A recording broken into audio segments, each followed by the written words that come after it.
You're watching Filter Kaapi, the sister channel of Study with Sudhir. My name is T S Sudhir. This is the channel that focuses on Seedhi Baat, no bakwas, no prediction, only facts. Okay, so there's a lot of angst going on among the student community of Karnataka, and this pertains to the Common Entrance Test, the CET, that's to take place on the 30th and 31st of July. Now, the CET is for students seeking admissions to engineering, pharma and agricultural professional courses in the state of Karnataka. Now, over 1.94 lakh students are to take part in this examination. And there is a clamor over various social media platforms that these exams should be postponed in light of the COVID-19 pandemic situation. And not just students, but even youth wing groups of various political parties like the NSUI have supported this demand of the student community. Now, what is the government of Karnataka that conducts these examinations saying? And those of you who are looking at the NEET and the JEE, which is to be conducted in September 2020, should also listen to this, because remember, at the end of the day, it will also be a political decision of sorts. Karnataka is ruled by the Bharatiya Janata Party, so is the central government. So there could be a similarity in the thought process. Now, I spoke this morning to a very senior functionary in the government of Karnataka who has a ringside view to the decision-making process as far as the CET is concerned. Now, I asked him, why is there this insistence on conducting the examination on the last 2 days of July 2020? Because they do realize that there is a lot of opposition to it, and more importantly, the number of COVID-19 cases in Karnataka have been steadily rising. In fact, if you see the data over the last few days, every day round about 5,000 fresh cases of COVID-19 are being reported in Karnataka. Now, this is what the government of Karnataka says. As of 27th of July, that's today, the government is going ahead with the examinations on the 30th and the 31st of July. That's the official position. Number two, the government says the cases are only going to go up, that is upwards of 5,000 every day, or perhaps remain at the same level in the near future. So we feel that it is better to get done with it. Okay, that's what the government says.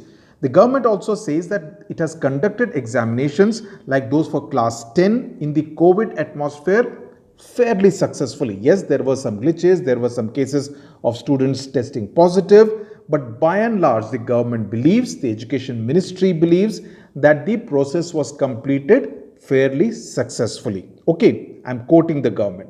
And if these exams, the CET is postponed now, the government feels that it may not be able to conduct them for the next 3 to 4 months. Okay.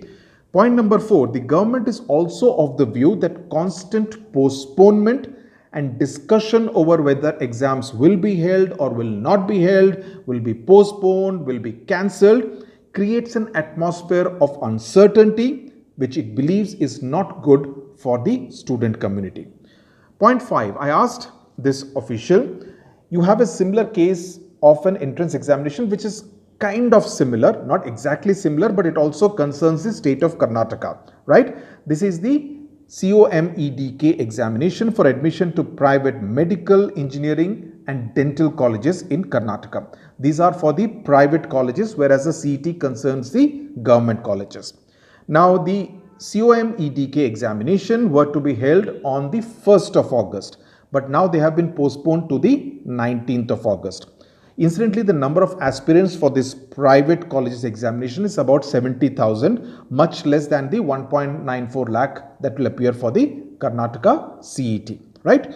So I asked him, doesn't it show two separate set of standards being applied to two exams that are kind of similar?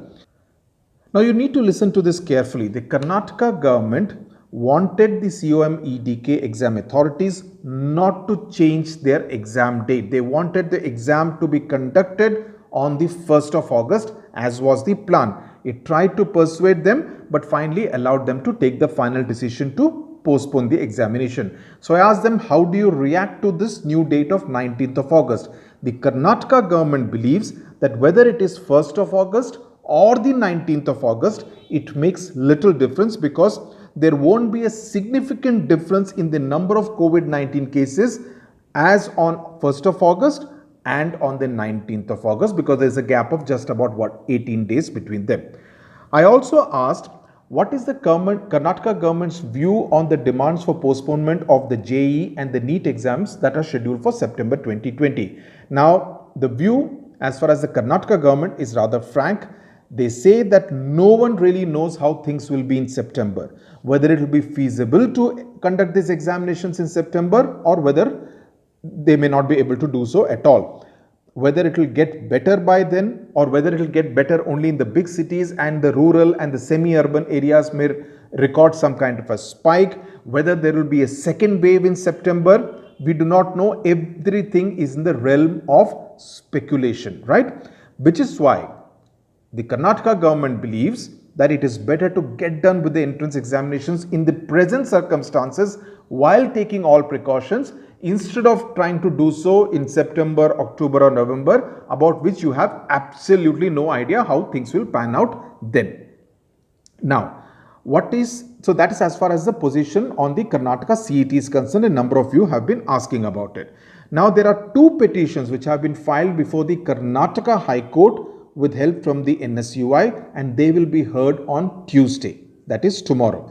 Now, how will these examinations be conducted across 497 centers in Karnataka? Point number one, the exams will be open even to asymptomatic aspirants who have tested positive for COVID-19. This is important. They will have to inform about their medical status in advance to the authorities so that they can take the examinations at a separate center, right?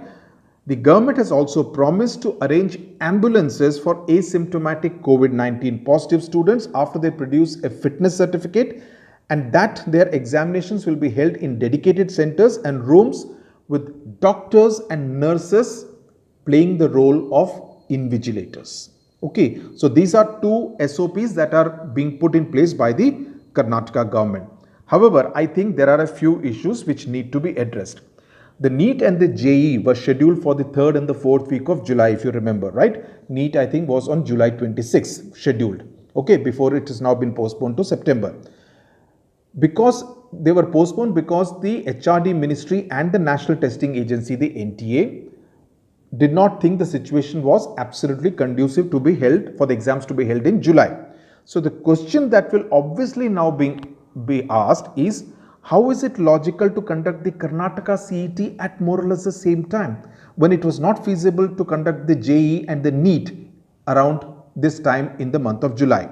Point number two, the issue that I have is that the government has said nothing about the risk that will be incurred by the students during the commute from their home to the exam center and back, right?